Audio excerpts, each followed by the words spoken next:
For the third year in a row, HTC is kicking off the spring season with a smartphone called the One.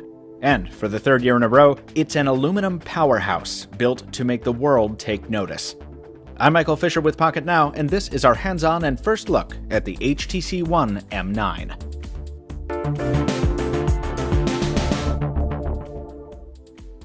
HTC cited the Porsche as inspiration for the M9's industrial design, saying it wanted to strike a balance between the precision look of the M7 and the ergonomic feel of the M8. While the curves of the latter remain, there's definitely more of the M7 in the new phone's feel and hand. The sides and back meet in a sharp corner, a little too sharp as far as my palms are concerned, and they're visually separated by a dual-finish construction that leaves the sides chromed and glossy, while the back retains the familiar hairline finish. Fortunately for those who found the M8 too slippery, the M9 sports a more grippy satin coating, and that, combined with the thicker sides, makes it a bit easier to keep hold of. The overall design is very familiar. The new single-piece polycarbonate bezel frames a Full HD display of the same size and construction as last year, flanked by improved boom sound speakers top and bottom. Like the M8, the M9 is rated IPX3 for the occasional freshwater splash, and also like the M8, it comes in several colors, with an added emphasis on gold for 2015.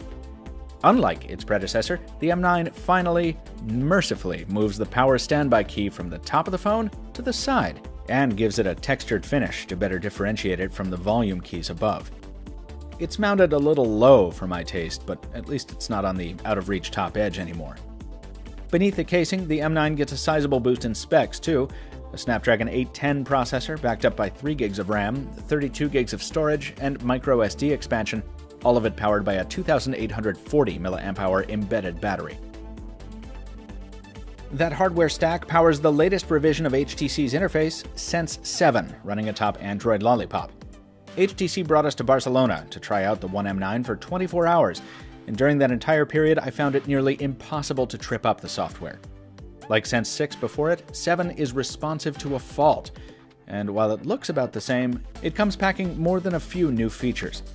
The most obvious is the Smart Launcher, part of HTC's effort to make the M9 more personal and, in its words, break out of the 80s desktop model of the app drawer. It does this by predicting what apps you're likely to need based on the time of day and your location, and displaying only those titles it thinks might be helpful at the moment. It also brings a dedicated folder for downloads and a suggested apps folder as well, both smart ideas, but I worry about the potential of the latter to someday push app spam. HTC is also making more use of the lock screen, partnering with Yelp to push restaurant suggestions at mealtimes, and also offering up a curated newsletter once a day called the Morning Bundle. We'll see if all this ends up being more useful or more intrusive in our full review. Probably the most significant upgrade to the new version of Sense is the addition of customization options that make the One M9 the most tweakable HTC phone ever. Trim colors, icon shapes, keyboard look, they can all be customized either manually or via downloaded packages, with themes ranging from the professionally designed to the community sourced. You can manually build your own as well, and if that feels like too much work, you can always let the phone build its own theme by extrapolating colors from a photo. A pretty neat trick, even if it's one we've seen before. And speaking of things we've seen before, HTC has also finally brought a fourth button option to the home key row. Since the M9 is still a pretty tall phone, I use it to trigger the notification tray so I don't have to stretch my thumb as often.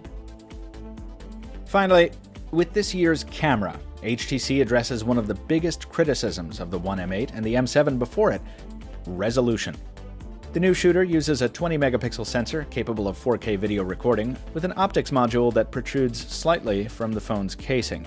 Regrettably, despite that protrusion, there's no optical stabilization here, but at least the cover glass is now sapphire, so you're less likely to scratch it. The viewfinder and the whole shooting experience is very familiar, and HTC has shifted its software focus from cutesy tricks to, well, more fun cutesy tricks. I haven't even begun scratching the surface of the possibilities here, and I'm looking forward to mixing the conventional with the absurd as I fully explore the new camera software. For selfies, you've got the ultra-pixel sensor back, the same 4-megapixel unit that was formerly on the back of the phone, now at the front and living up to its reputation for lighting things right up in dim environments. By the way, All these photos, front and back, were shot using non-final software. So we're not going to pass final judgment on the camera until we get a proper review sample, which we expect soon. For more impressions on everything from call quality to battery life, stay tuned for that full review, coming soon at Pocket Now. The HTC One M9 begins its global rollout in mid-March, and it'll eventually be available on all 4 US carriers.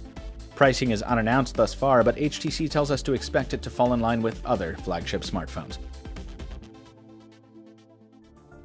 For more from HTC at MWC 2015, including the new Dot View case and the company's first wearable, check the videos above, and make sure you don't miss our continuing coverage. Follow us on the ground in Barcelona, using the links in the description below. Till next time, this has been Michael Fisher with Pocket Now, Captain Two Phones on Twitter. Back soon with more.